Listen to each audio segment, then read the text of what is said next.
17वीं और 18वीं सदी में बंगाल ने व्यापार और वस्त्र उद्योग में एक प्रमुख स्थान हासिल किया, जो इस क्षेत्र की आर्थिक समृद्धि को दर्शाता है। इसके साथ ही बंगाल का ऐतिहासिक महत्व भी उल्लेखनीय है, जिसमें राजा राम मोहन राय और रविंद्रनाथ टैगोर जैसे महान व्यक्तित्व शामिल हैं, जिन्होंने इसे सांस्कृतिक धरोहर का घर बना दिया। ब्रिटिश राज के दौरान बंगाल ने कई उतार चढ़ाव का सामना किया, लेकिन आज भी यह एक महत्वपूर्ण ऐतिहासिक और आर्थिक क्षेत्र बना हुआ है। 1757 में बैटल ऑफ प्लासी के बाद ब्रिटिशों ने बंगाल पर अपनी पकड़ को मजबूत किया और नवाब सिराजुद्दौला के खजाने का शोषण किया। इस दौरान ब्रिटिशों ने बंगाल की कृषि से आने वाले रिवेन्यू का इस्तेमाल अपने फायदे के लिए किया, जिससे भारतीय किसानों की स्थिति बिगड़ गई। ब्रिटिश शासन के दौरान बंगाल की वस्त्र उद्योग को भी भारी नुकसान उठाना पड़ा, क्योंकि ब्रिटिशों ने भारतीय कपड़ों पर कस्टम ड्यूटी लगाई। 1947 में भारतीय उपमहाद्वीप के विभाजन के परिणाम स्वरूप बंगाल के मुस्लिम और हिंदू समुदायों के बीच विभाजन हुआ, जिसने सामाजिक तनाव को बढ़ाया।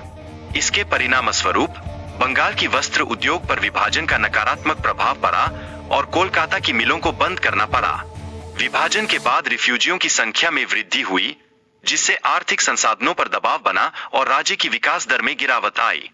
भारत पाकिस्तान युद्ध ने बंगाल की औद्योगिक स्थिति को भी प्रभावित किया, जिससे सरकारी निवेश में कमी आई और उद्योगों पर नकारात्मक प्रभाव पड़ा। इसके अतिरिक्त नक्सलाइट मूवमेंट ने बंगाल में अराजकता फैलाई, जिसके कारण निवेशकों में डर पैदा हुआ और उद्योगों का विकास प्रभावित हुआ।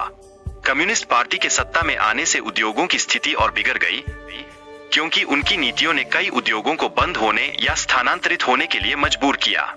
हालांकि बंगाल में छोटे पैमाने की उद्योगों को बढ़ावा देने के लिए नई औद्योगिक नीति लागू की गई, जिसके परिणाम स्वरूप स्थानीय रोजगार में वृद्धि हुई। बंगाल सरकार ने विदेशी निवेश को आकर्षित करने के लिए कई नई नीतियों की घोषणा की, फिर भी विकास में कमी बनी रही। किसानों के विरोध और भूमि अधिग्रहण की समस्याओं ने कई औद्योगिक प्रोजेक्ट्स को विफलता का सामना कराया, जैसे कि टाटा नैनो प्रोजेक्ट। ममता बनर्जी के सत्ता में आने के बावजूद बंगाल की आर्थिक ग्रोथ संघर्ष कर रही है और 2012 से 2017 के बीच की ग्रोथ रेट केवल 5.5% रही। बंगाल में कृषि क्षेत्र का बड़ा योगदान है, लेकिन इसकी उत्पादकता वैश्विक औसत से बहुत कम है, जहां 65% से अधिक कार्यबल कृषि में कार्यरत है। 1980 में बंगाल ने कुल मैन्युफैक्चरिंग का 12% हिस्सा रखा, जो 2011 तक घटकर केवल 4% रह गया। यह स्थिति एंटी इंडस्ट्रियल मानसिकता के